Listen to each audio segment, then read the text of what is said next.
What's up, horror fans? Danny from the Lasercast, and we are here to talk about Season 2, Episode 2 of Chucky on USA and SYFY. And as a special added bonus, I'm going to finally go over some of the stuff that was talked about at the Chucky panel on Friday at New York Comic-Con. As you've seen on our channel, I posted the entire Midnight Club panel from Thursday evening at Comic-Con. We were encouraged by the Midnight Club panel to get the word out about the show, which was debuting the next morning on Netflix. We walked into the Chucky panel, which was in the Empire stage, the second biggest stage after the main stage at New York Comic-Con, and we were promptly told no recording at all. And so my plan of recording the whole panel and the Q&A and then posting it up on our channel kind of went, and I decided to hold off on a deep dive analysis of the panel until we got to this review. If you haven't subscribed yet, please do. Pete and I are running ourselves ragged with October spooky season horror coverage. Last night we got together, we talked about the 101 scariest horror movie moments on Shudder. Episode 6, that video is up on our channel now. You can see all reviews of the first 6 episodes. We count down, we talk about the entries. We also just did yet another great interview with David Weiner of In Search of Darkness, Parts 1, 2, In Search of Tomorrow. He has In Search of Darkness 3 coming out. We got to talk to him about that. That interview is going to be up on our channel very soon. And I'm covering Chucky. I'm covering Queer for Fear, another docuseries on Shudder. We have tons of stuff. Tonight, me and my kids are going to see Halloween Ends, so I'm sure we will have some thoughts. So, very quickly, let me go back to Friday afternoon, the Chucky panel at New York Comic-Con. We had Don Mancini, the creator of Chucky, the man who has written and or directed every film in the franchise, with the exception of the remake, of course, and the entire Chucky series that has now in its second season.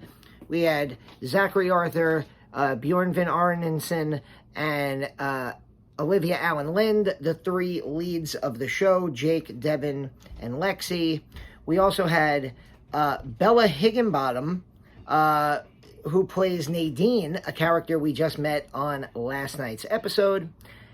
We also had legend Jennifer Tilly, who, if you ever get a chance to see Jennifer Tilly in person at some type of convention, or just take the opportunity, she's like a living, she takes that celebrity thing to like that next level. She's so funny, she's so engaging, she just takes over this panel. Devin Sawa was there. Devin Sawa is somebody Charlotte and I met at a Monster Mania not too long ago. He's a super cool guy. He played Jake's dad and uncle in season 1, twin characters, and he had the privilege of dying twice.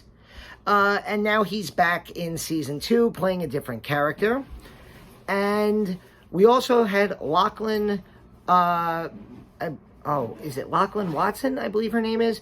She is the actress who plays Glen Glenda, and she is also one of the talking heads that appears on Queer for Fear on Shudder. So that was the whole panel, and basically they go into Don Mancini talks for a while about the creation of the character of Jake. Jake being a young, when we meet him, he's in junior high, he's struggling with his sexuality, he finally comes out, and him and Devin have become that couple.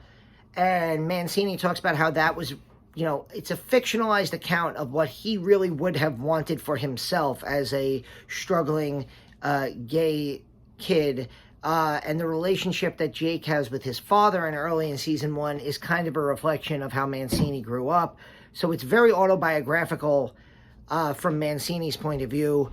And I actually can't wait until when we get to Queer for Fear and Mancini and the character of Chucky and the whole Chucky verse is brought up, because that is a part of everything. They talk about they talk to the three leads, who are now teenagers, and the point is made about how they are actually teenagers. These are not 25 to 30-year-olds like in Saved by the Bell playing junior high and high school kids. And they all just have such a good head on their shoulders. They're all so much fun. Olivia Allen Lind obviously comes from an acting background. Her sister was in Dr. Sleep and as Snakebite Andy, and she was also in the Babysitter films. Her mom, who on the show, is her actual mother, who's been an actress for a long time. And this was, like I said, this was the Jennifer Tilly show. It was really funny. She would go off, and Don Mancini would be at the end of the stage being like, "Don't spoil this," and you know, in her Jennifer Tilly voice, "Whoops, did I spoil it?" And you could just see Don Mancini going like, "A little bit, but don't worry about it." And she just overwhelms the panel, but to the delight of the crowd, total delight of the crowd. She was the highlight. Poor Devin Sawa sits next to her, so by the time he gets to talk, like, everyone else is just like on the Jennifer Tilly train. And speaking of Devin Sawa, there was this great clip that they played of the feud, the on-set feud between Devin Sawa and another cast member, and it's Chucky, and about how they just can't get along on set, and basically everyone else in the cast takes Chucky's side because he's the one that basically, you know, he's the one writing the checks. Everyone comes for Chucky, and so sorry, Devin. And I loved Lachlan Watson. She basically was on the panel almost in character, referring to Chucky as her dad, referring to Jennifer Tilly as her mother. It was just such a fun... One of the things that you really get from watching behind-the-scenes stuff, and I'll give... not that he needs any credit, but I'll give James A. Janisse of Dead Meat so much credit for his Child's Play Chucky recounts. You get all this behind-the-scenes footage of just how much this cast and crew love each other as a family. Don Mancini actually brought up Mike Flanagan and like how much he loves the work of Mike Flanagan, and they're very similar in the way that, you know, the Flana family, it's all the same actors. They just follow him from project to project. The cinematographer, the Newton brothers who do the score for all the Flanagan projects, they just follow him from project to project. And Mancini has built that, pardon the phrase, cult of Chucky with this franchise as well. And he brought that up, and it was really interesting. And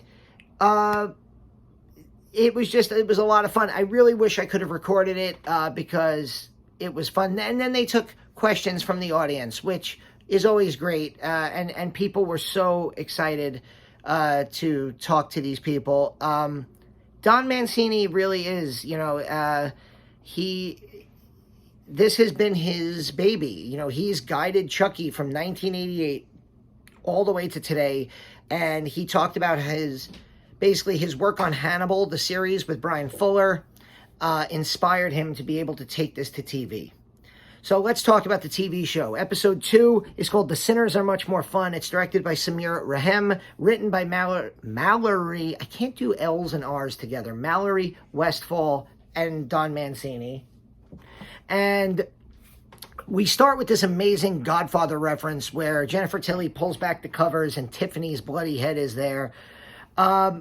Basically, this episode is 2 parts. We have Jennifer Tilly at home dealing with the armless, legless Nica, who is in a struggle inside her own mind, dealing with Chucky. Her and the Chucky part of her mind are trying to conspire against Jennifer Tilly, who's basically torturing her, boxing Helena style.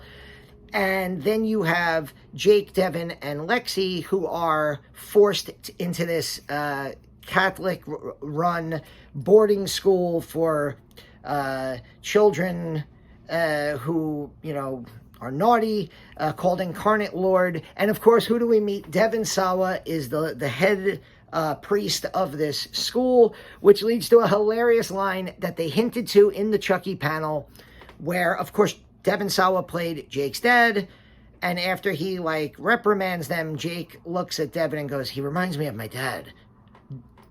Wink, nod, gotcha. There's also an amazing reference from Devin Sawa where he mentions that they should get busy because idle hands are the devil's playthings. And if you don't get that joke, Devin Sawa was the star of the late 90s horror comedy Idle Hands. Again, people my age, we're going to eat that shit up, and it's kind of what I love about this show. Chucky was delivered to Incarnate Lord at the end of episode 1, you know, after they blew up the 10-year-old kid, which also, going back to the panel, had a hilarious discussion and debate over what is the youngest age they were allowed to kill. And Don Mancini had to, like, openly campaign to get a 10-year-old to be killed, and then they hired a specifically young-looking 10-year-old just to make the audience even sadder when poor Gary, Jake's foster brother, blew up.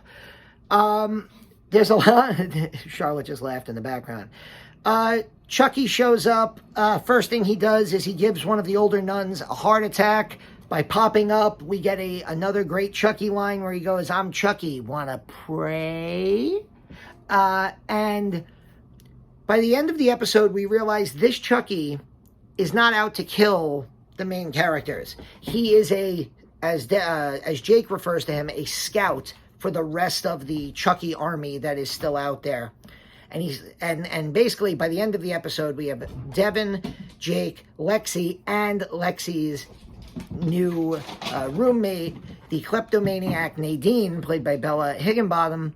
She is now kind of part of the crew, and they have Chucky tied up, and they're going to try to find out his evil plan. Great stuff, as always. We even get, at the very end of the episode, Jennifer Tilly panicking to clean up the blood of yet another murder victim, when who should show up? Glen and Glenda. We don't actually see them yet, but they are there, and they are going to be in episode 3. And I can't wait because, as usual, this show is just fun for 45 minutes to an hour on regular TV, dropping bombs. Again, in the Chucky panel, they talked about how he basically demanded, Don Mancini, he's like, look, this is Chucky. I need cursing and I need blood. And USA and SYFY are like basic cable channels, and they were like, yeah, you know what, you're right. So we'll give you 10 fucks per episode, but that's it. Which I think is hilarious because that's a lot of fucks in one episode of TV. But yeah, great episode so far. I'm loving the incorporation of Devin Sawa and some of the jokes. There's also this great scene where Jennifer Tilly forces Nica to watch Jennifer Tilly movies, and they're watching her performance at the end of Liar Liar with Jim Carrey, which I found, again, hilarious. I love how much Jennifer Tilly just throws herself into this character and effectively is just making fun of herself for the fun of it, and it's so great. But if you like Chucky, if you like horror in general, please subscribe to our channel. I have to go take that kid over there to school and get my own ass to work. Up, she's coming. Hello. Yeah, we gotta go. Stay tuned. We and my son, we're all going to see Halloween Ends tonight. So, yep. So we will have a review of it, or at least I will have a non-spoiler review of it later tonight. I'll join. Okay, but non-spoiler. And like I said, if you love Shudder, 101 Scariest Horror Movie Moments, review of episode 6 is on the channel now. Queer for Fear episode 3 comes out Friday. You can check out my reviews of episodes 1 and 2. And so much more. I'm going to Brooklyn Horror Fest next week, 2 nights. And one of the things I'm reviewing is Living with Chucky, a documentary made by Tony Gardner's daughter. Tony Gardner is one of the master puppeteers and special effects masters on the Chucky series. Cannot wait for that. So anyway, this has been Danny from the Lasher Cast, and I gotta go to work. Bye. Ah!